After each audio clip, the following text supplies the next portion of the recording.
Okay, forget everything you thought you knew about how developing economies actually scale. Seriously, wipe the slate clean.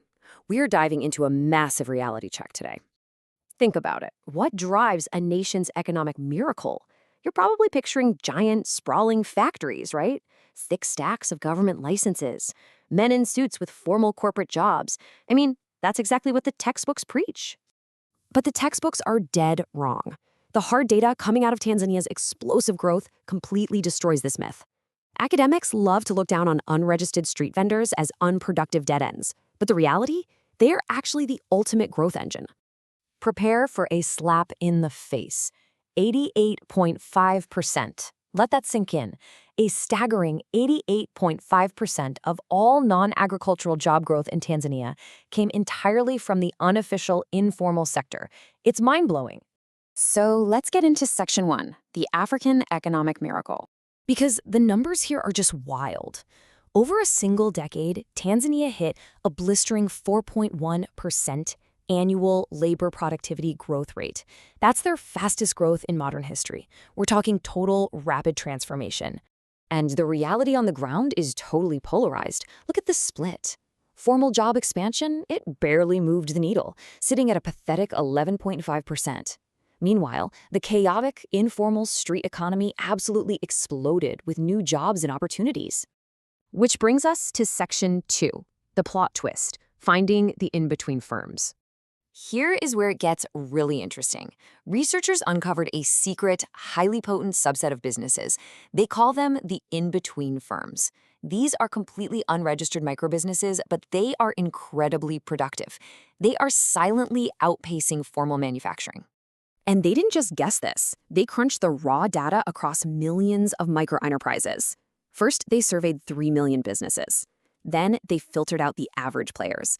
Finally, they isolated the gazelles, these tiny, agile firms actively beating heavy manufacturing output. Now, this is the crucial point. A microscopic 6.2% of these informal microfirms are these wildly productive gazelles. But get this, they generate an immense 30.7% of the entire sector's value. They are literally carrying the economy on their backs. Let's look at Section 3, the real growth secrets. So, how do you actually spot these high-growth gazelles if they aren't officially registered? Well, policymakers naturally assume a business needs an official tax ID to be successful. They worship official paperwork, but honestly, it's a total myth. They also assume you absolutely must have a government registration certificate from an agency like BRELA. Again, the data completely debunks this. Official stamps simply do not create wealth. Neither a tax ID nor a formal registration predicted high productivity. Those official metrics turned out to be completely useless. But two incredibly simple grassroots behaviors absolutely did predict success. Reality check number 1. The first undeniable trait of a highly productive firm is shockingly simple. It's just having the discipline to keep a written accounting ledger. No fancy software required, literally just a notebook and a pen. Reality check number 2. The second massive predictor of success is parking their savings in a formal bank account. It shows real financial foresight, and it immediately separates the true long-term business builders from everyone else. Real business signals win every time. Things like operating full-time and actually using electricity matter infinitely more than government paperwork. This explains exactly why a part-time business run out of a living room struggles to scale, while these dedicated full-time firms just skyrocket. Moving on to Section 4, Rethinking Economic Development. It is time for a massive paradigm shift. We have got to rethink how we view the global economy. As this quote points out, lumping all informal businesses into one unproductive bucket is a catastrophic policy failure. Treating them all the exact same is a guaranteed recipe for disaster. If banks and governments actually want to fund the future, they have to change their entire approach.